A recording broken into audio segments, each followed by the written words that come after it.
Merhaba arkadaşlar, örgü kanalıma hoş geldiniz. Kız çocuklarımız için örgüsü kolay, tığ işi bir elbise yaptım. Bugün bu elbisenin anlatımını sizlerle paylaşmak istiyorum. Elbisenin örgüsü çok kolay arkadaşlar. Sadece trabzan örgüsüyle bu elbiseyi yapıyoruz. Ben bugün bu elbise anlatımını 3-6 aylık bebek için yapıyorum. Ama siz tercihinize göre yeni doğan bebek için de yapabilirsiniz.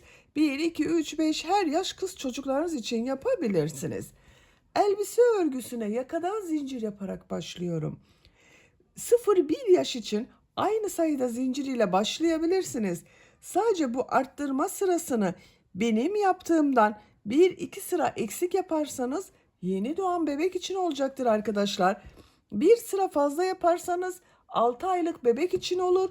Bu arttırma sırasını 2 sıra fazla yaparsanız da 1 yaşındaki çocuklarınız için olacaktır.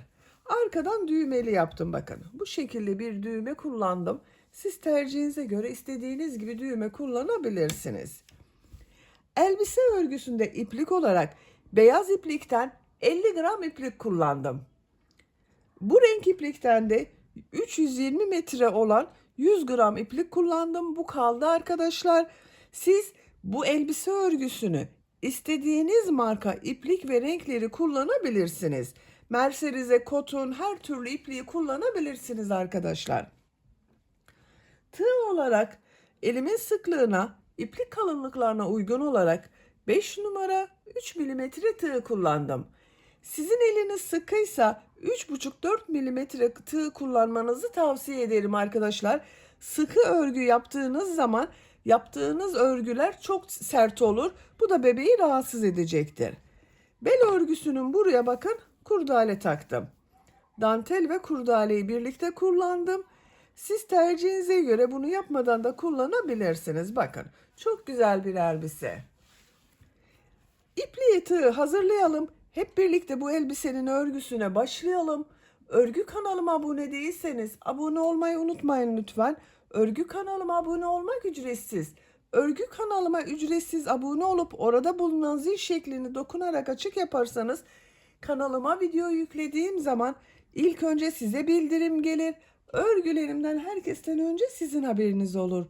İzlediğiniz videolarıma beğeni ve yorumlarınızı yaparsanız çok sevinirim arkadaşlar. Hepinize kolay gelsin. İyi çalışmalar. Örgüye yakadan zincir yaparak başlıyorum. İlk ilmeği ben bu şekilde yapıyorum. Size nasıl kolay geliyorsa ilk ilmeği öyle yapabilirsiniz. Zincirleri yapmaya başlıyorum. Çok sıkı zincirler yapmıyorum. 79 zincir yapalım. 79 zincir yaptım. Bak çok sıkı zincirler yapmadım. Bu 79 zincirin kaç santimetre olduğunu ölçüyorum.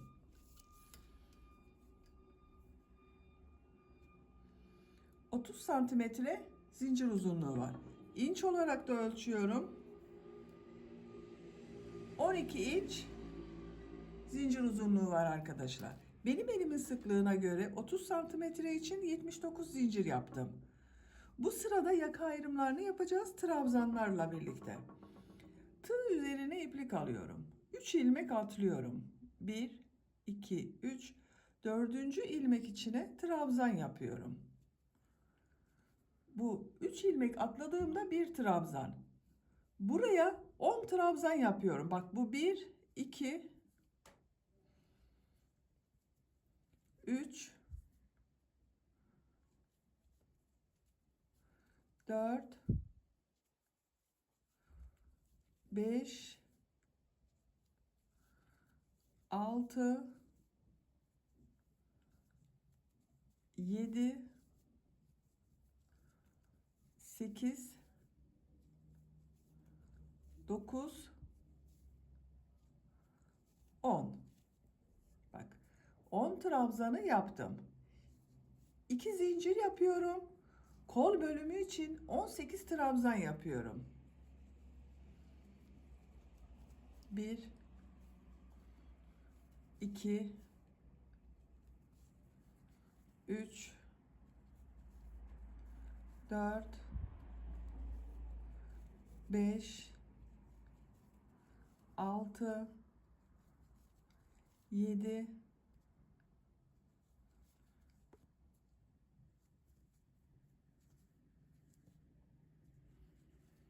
8, 9, 10, 11, 12, 13, 14, 15, 16, 17, 18. Bak, kol için 18 trabzan yaptım. 2 zincir yapıyorum. Buraya 20 trabzan yapıyorum. Siz burayı kaç trabzan yaptıysanız burayı da 2 katı yapacağız arkadaşlar. Ben burayı 10 trabzan yaptım. Buraya da 20 trabzan yapıyorum. 1, 2, 3, 4, 5, 6, 7, 8, 9, 10, 11, 12, 13, 14, 15, 16, 17, 18, 19, 20. 20 trabzan yaptım. 2 zincir yapıyorum. Diğer kol için buranı bak 18 trabzan yaptım. Buraya da 18 trabzan yapıyorum. Bak yanında bulunan ilmeğe kol için ilk trabzanı yapıyorum. 18 trabzan yapıyorum. 18 trabzanı yapalım. Diğer kol içinde 18 trabzanı yaptım. 2 zincir yapıyorum. 10 trabzan yapıyorum. Bak bu ilk ilmek üzerine bir trabzan yapıyorum. Diğerlerine trabzan yaparak devam ediyorum. 2, 3, 4, 5, 6, 7, 8, 9, 10. Bak 10 trabzan yaptım. Yaka ayrımlarını yaptık arkadaşlar. 10 trabzan yaptım kollar için. 18 trabzan yaptım. Buraya da bak bunun ikisinin toplamı 20 trabzan yaptım. İkinci sıradayız. İkinci sırada yine trabzanlar yapacağız. Bu arttırma yerlerinde bir trabzan, iki zincir, bir trabzan yapacağız. Bir zincir yapıyorum, örgüyü çeviriyorum. İlk ilmek üzerine trabzan yapıyorum. 10 trabzanı yapıyorum. Bak 1, 2, 3, 4, 5, 6, 7, 8, 9, 10. Bak bu iki zincir yaptığım yere geldim. Buraya bir trabzan, iki zincir, bir trabzan yapıyorum. Bak bir trabzan yaptım. 2 zincir yapıyorum. Aynı 2 zincir üzerine bir trabzan daha yapıyorum. Bir trabzan, 2 zincir, bir trabzan oldu. Kol bölümünde bulunan ilmekler üzerine trabzan yaparak devam ediyorum.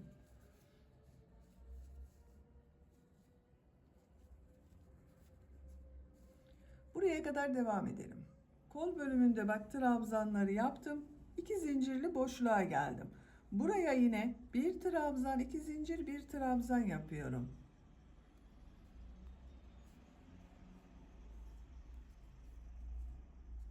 Diğer ilmeklere birer defa trabzan yapıyorum.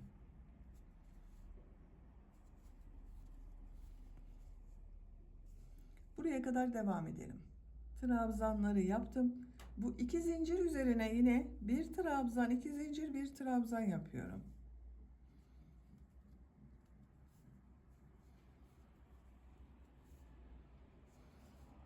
Diğer ilmeklere trabzan yaparak devam ediyorum.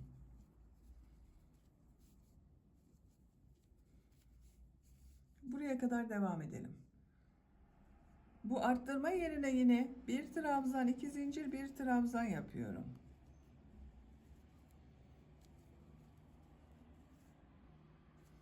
Diğer ilmeklere trabzan yaparak devam ediyorum.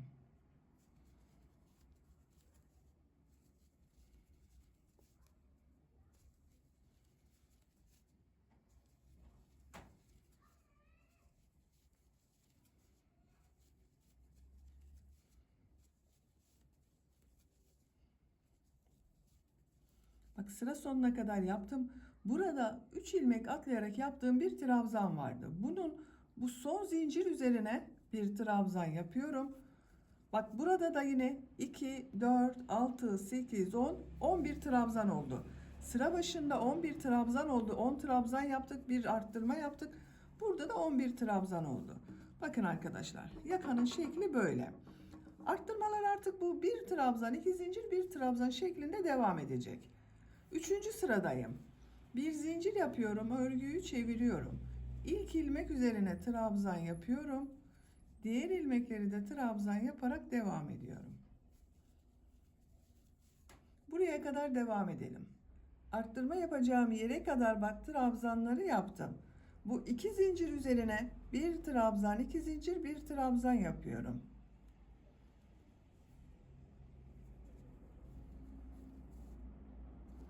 Diğer ilmeklere trabzan yaparak devam ediyorum.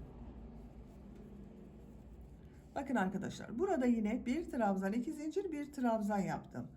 Trabzanları yaparak devam edelim. Burada ve burada yine bir trabzan, iki zincir, bir trabzan yapalım. Sıra sonuna kadar tamamlayalım. Sıra sonuna kadar tamamladım. Bak, arttırma yerlerinde bir trabzan, iki zincir, bir trabzan yaptım. Diğer ilmeklere birer defa trabzan yaptım. Yakanın şekli böyle.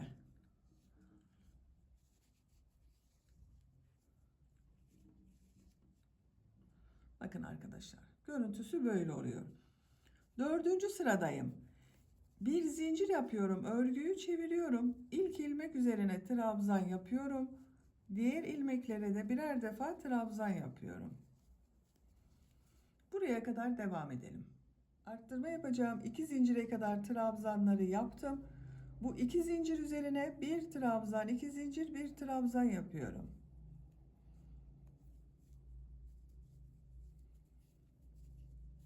Diğer ilmeklere birer defa trabzan yapıyorum. Bakın. Yakanın şekli artık bu şekilde devam edecek arkadaşlar. Arttırma yerlerinde bir trabzan, iki zincir, bir trabzan yapalım. Diğer ilmeklere birer defa trabzan yapalım. Yapacak olduğunuz çocuğun büyüklüğüne göre bu yaka sırasını her sırada arttırmalar yaparak 8, 9, 10, 11, 12 sıra olarak istediğiniz ölçüye kadar tamamlayalım gelelim. Yaka örgüsünü bu 4 yerden bir trabzan, iki zincir, bir trabzan arttırmalar yaparak 9 sıra olarak tamamladım. Sayıyorum: 1, 2, 3, 4, 5, 6, 7, 8, 9. Santimetre olarak ölçüyorum. 9 santimetre yükseklik var. Benim ölçüme göre bu 9 santimetre yeterli arkadaşlar. Siz biraz büyük olsun istiyorsanız bunu 10-11 sıra olarak devam edebilirsiniz. Arttırmalara devam edebilirsiniz. Şu şekilde de görelim. Bakın, yakanın görüntüsü böyle oldu. 10. sırada kol bölümünü gövde bölümünden ayırıyorum. Artık gövdenin örgüsüyle devam ediyorum. Kolları ayırmadan önce bak, bu iki ucu birleştiriyorum. Tek parça olarak gövde yapıyorum arkadaşlar. Bak, en son ilmek ile diğer tarafta bulunan şu ilk ilmeği ilmek kaydırma yaparak sırayı birleştiriyorum. Bakın, tek parça oldu. 2 zincir yapıyorum. Örgüyü çeviriyorum. Bu ilk ilmek üzerine trabzan yapıyorum. Diğer ilmekleri de trabzan yaparak devam ediyorum. Buraya kadar devam edelim. Buraya kadar trabzanları yaptım. Bu arttırma yaptığım 2 zincir üzerine, bak bu arka bölüm için 2 trabzan yapıyorum.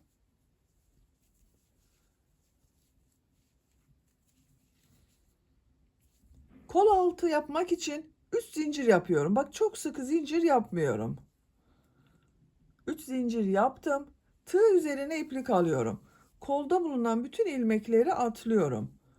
Bak bu 2 zincir üzerine ön bölüm için 2 trabzan yapıyorum.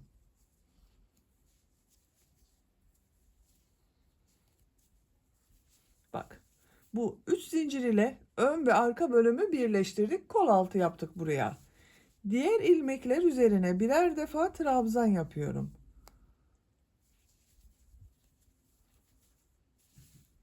Buraya kadar devam edelim. Diğer arttırma yerine kadar bak ön bölümde trabzanları yaptım. Bu 2 zincir üzerine ön bölüm için 2 trabzan yapıyorum.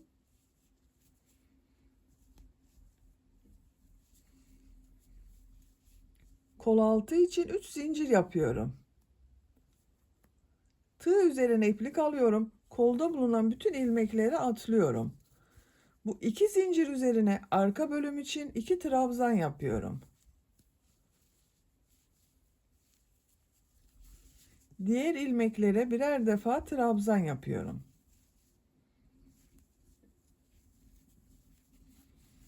Bak diğer kol altında buraya yaptım.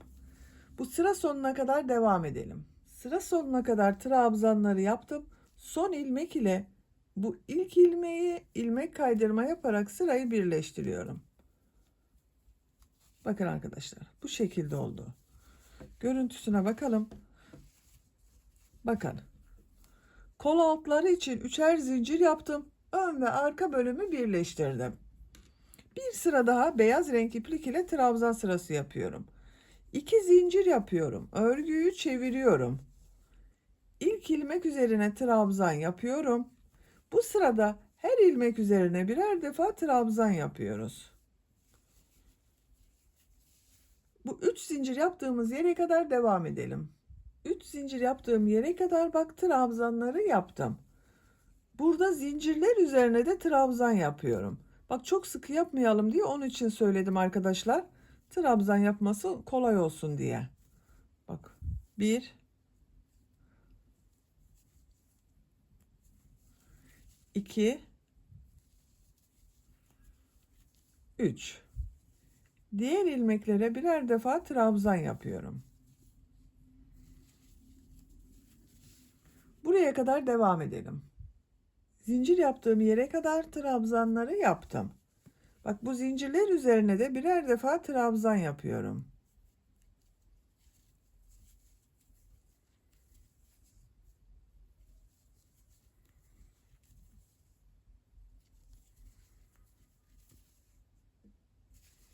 Diğer ilmeklere birer defa trabzan yapıyorum. Sıra sonuna kadar devam edelim.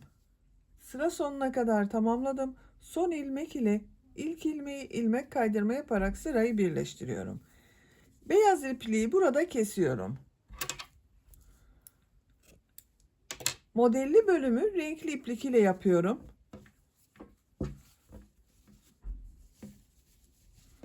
Bakın. Bu şekilde oldu. Bu renk bir iplik kullanıyorum arkadaşlar. Siz istediğiniz renk iplikleri kullanabilirsiniz.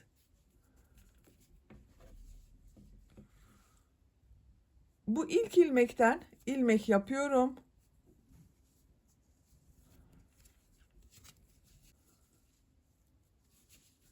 İki zincir yapıyorum. Modelleri bu sırada 2 trabzan, 2 zincir, 2 trabzan şeklinde yapıyorum. Tığ üzerine iplik alıyorum. Bak bu ilk ilmek içerisine bir trabzan yapıyorum. Bu yaptığım 2 zincirde bir trabzan oluyor. 2 zincir yapıyorum. Tığ üzerine iplik alıyorum. Aynı ilmek içine 2 trabzan yapıyorum.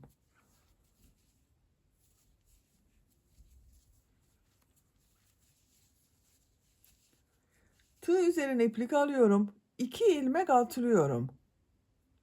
Üçüncü ilmek içine 2 trabzan, 2 zincir, 2 trabzan yapıyorum.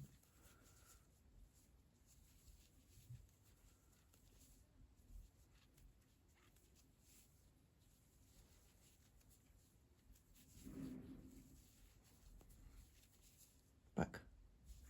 Tığ üzerine iplik alıyorum. 2 ilmek atlıyorum. Üçüncü ilmek içine 2 trabzan, 2 zincir, 2 trabzan yapıyorum.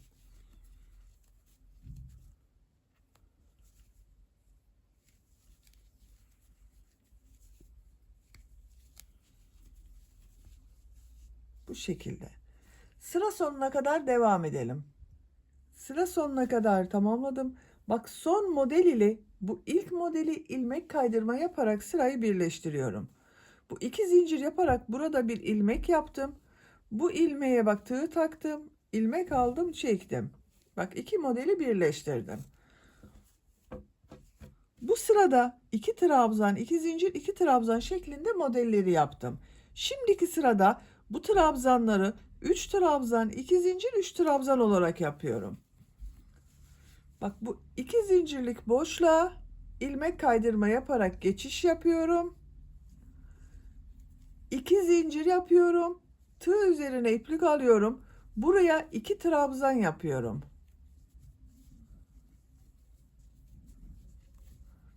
Bak, bu 2 zincirde 1 trabzan, 3 trabzan oldu. 2 zincir yapıyorum. Aynı bak boşluğa 3 trabzan yapıyorum.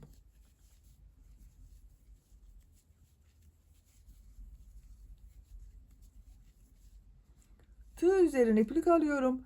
Diğer model ortasında bulunan bu 2 zincir üzerine 3 trabzan, 2 zincir, 3 trabzan yapıyorum.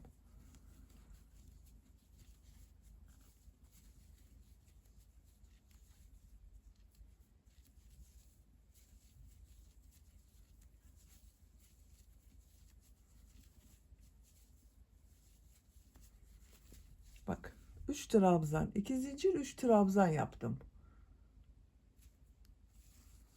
Tığ üzerine iplik alıyorum. Diğer model üzerine de 3 trabzan, 2 zincir, 3 trabzan yapıyorum.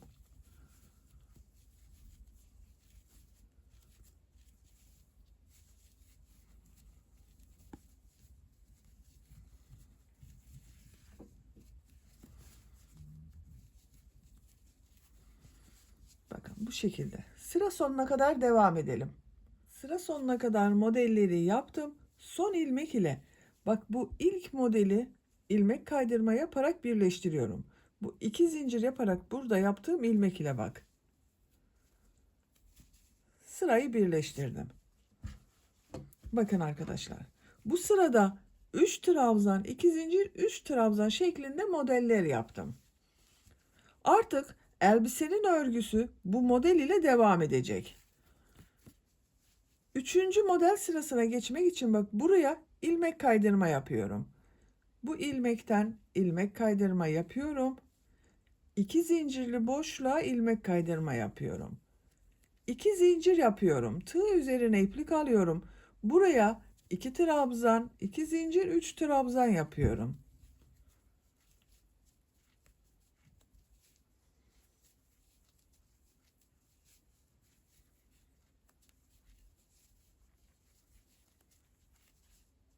Tığ üzerine iplik alıyorum. Diğer model ortasında bulunan 2 zincir üzerine 3 trabzan, 2 zincir, 3 trabzan yapıyorum.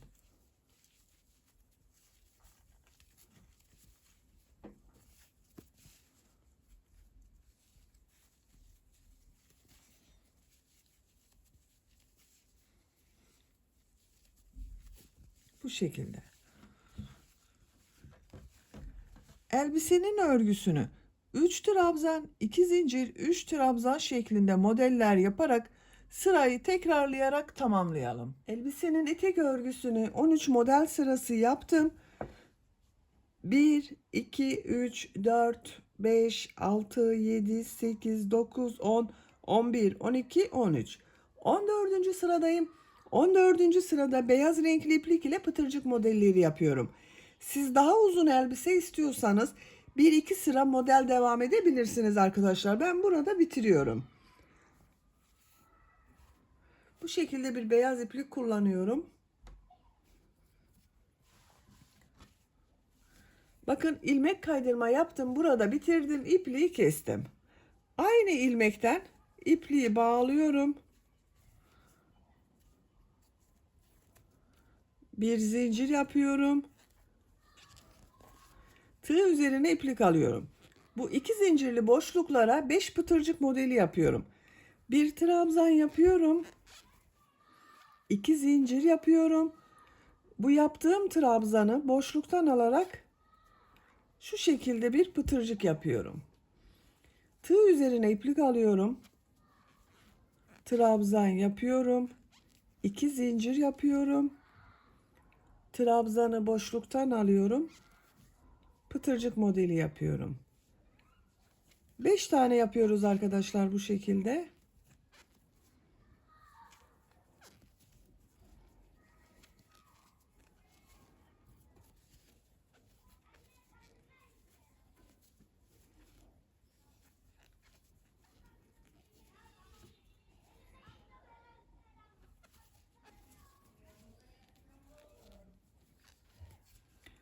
Bir, iki, üç, dört, 5 pıtırcık modeli yaptım.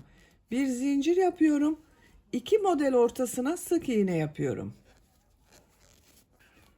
Bir zincir yapıyorum. Diğer model ortasına da burada yaptığım gibi 5 pıtırcık modeli yapıyorum.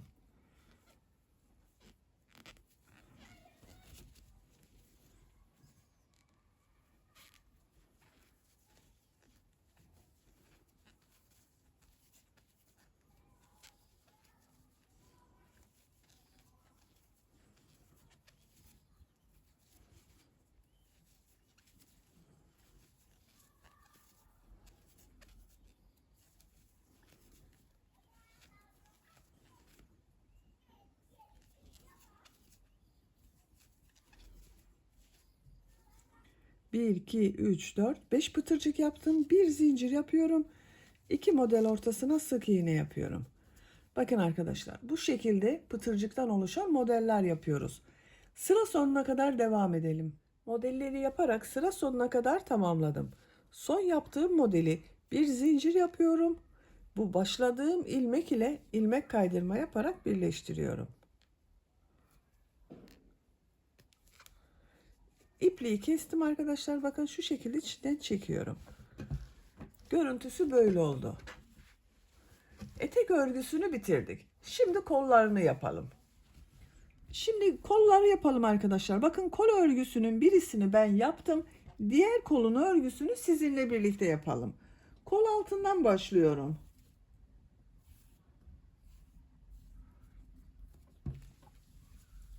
Kol altında bakın bu ortada bulunan ilmekten iplik bağlıyorum.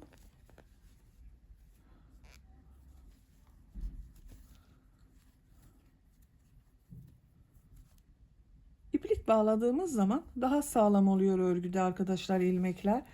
Buradan bir ilmek yapıyorum. Şu şekilde bir ilmek yapıyorum. Örgünün şekline bakıyorum. Bakın yaka örgüsünü yaparken bu şekilde devam ettim arkadaşlar. Şimdi bakın böyle devam etmem gerekiyor. Onun için örgüyü çeviriyorum. Tığ üzerine iplik alıyorum. Yaka örgüsünde bakın bu arttırma yaptığımız yerlere buraya bu sırada 2 trabzan yapıyorum. Biraz geniş olsun istiyorum. 2 trabzan yapıyorum. Siz isterseniz 3 trabzan da yapabilirsiniz. Diğer ilmeklere birer defa trabzan yapıyorum.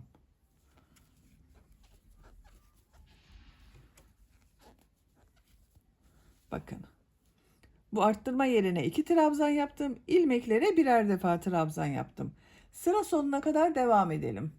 Sıra sonuna kadar yaptım. Sıra sonunda bu arttırma yerine 2 trabzan yapıyorum.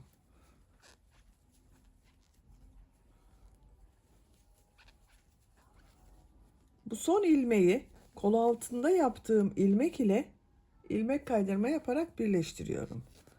Bakın bu şekilde oldu. Bir zincir yapıyorum. Örgüyü çeviriyorum. Örgüyü çevirerek örüyorum arkadaşlar. Tığ üzerine iplik alıyorum. Bu ilk ilmek üzerine trabzan yapıyorum.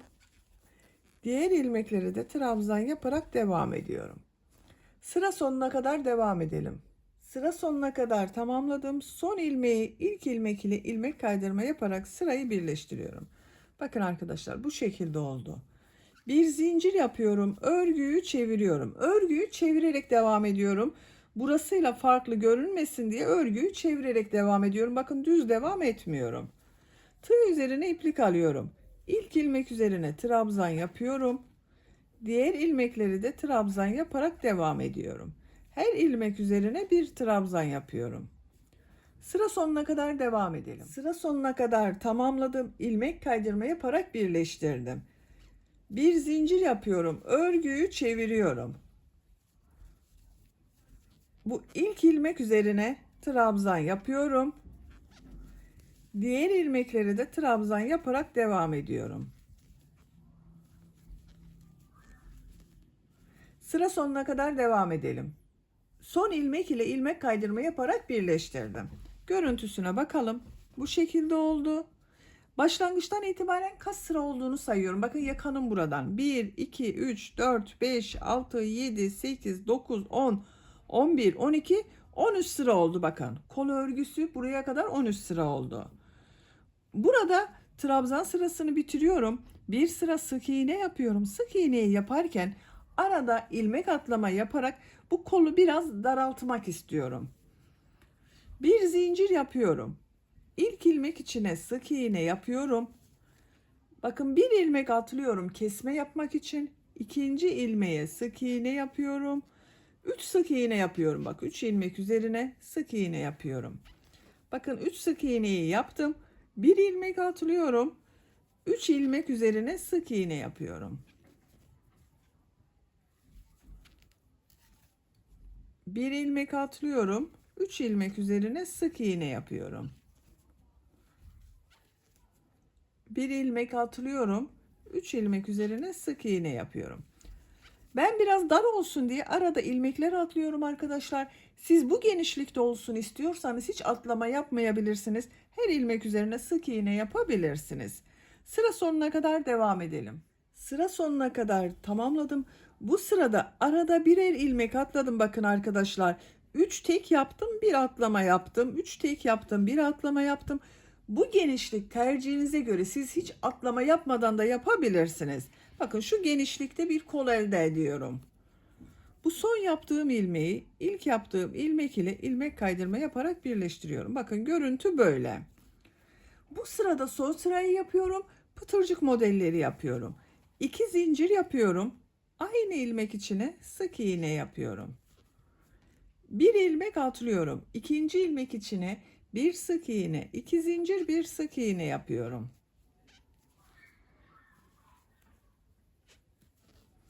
Bir ilmek atlıyorum. İkinci ilmek içine bir sık iğne, 2 zincir, bir sık iğne yapıyorum. Bakın, bu şekilde pıtırcık modelleri yapıyoruz. Diğer kolu bakın bu şekilde yaptım. Aynısını yapacağız arkadaşlar. Sıra sonuna kadar devam edelim. Sıra sonuna kadar yaptım. Son yaptığım ilmeği burada yaptığım ilk ilmek ile ilmek kaydırma yaparak sırayı birleştiriyorum. İpliği kesiyorum.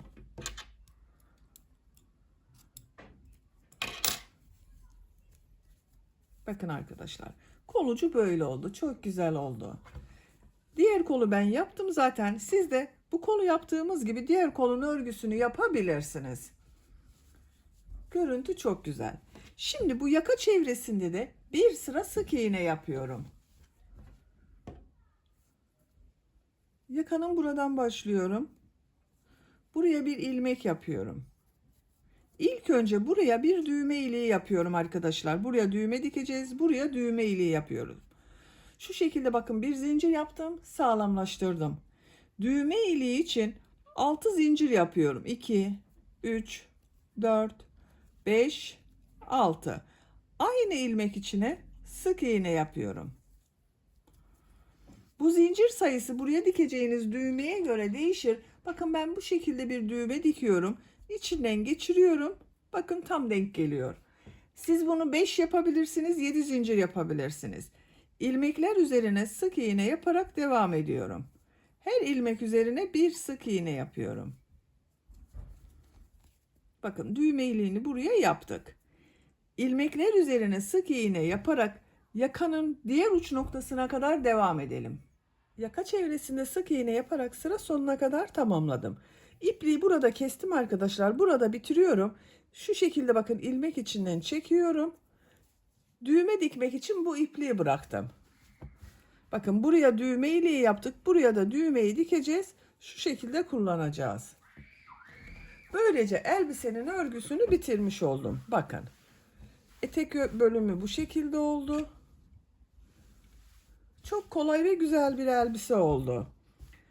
Bunu istediğiniz gibi süsleyebilirsiniz. Ben bugün bu bel bölgesinin bakın buraya yaka örgüsü yaptığım bu trabzan sırasına bu dantel ve kurdaleyi geçirmek istiyorum. Siz tercihinize göre bunu yapsanız da olur, yapmasanız da arkadaşlar. Bakın. Şu ortadan başlıyorum. İlmekler arasından geçiriyorum.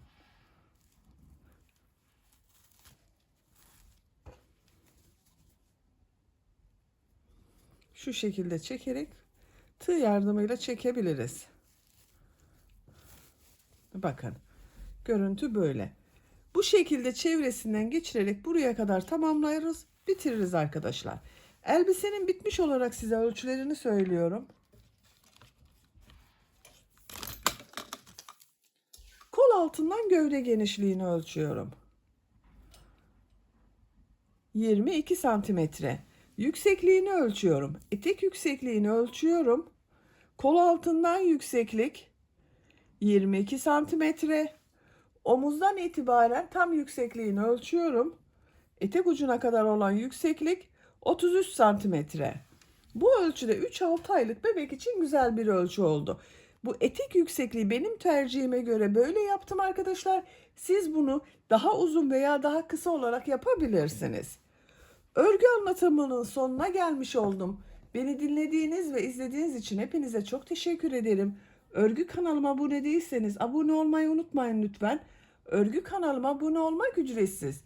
Örgü kanalıma ücretsiz abone olup orada bulunan zil şekline dokunarak açık yaparsanız kanalıma video yüklediğim zaman ilk önce size bildirim gelir.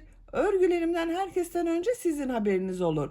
İzlediğiniz videolarıma beğeni ve yorumlarınızı yaparsanız çok sevinirim arkadaşlar. Sizlerle yeni örgülerde görüşmek dileğiyle. Hoşça kalın, sevgiyle kalın.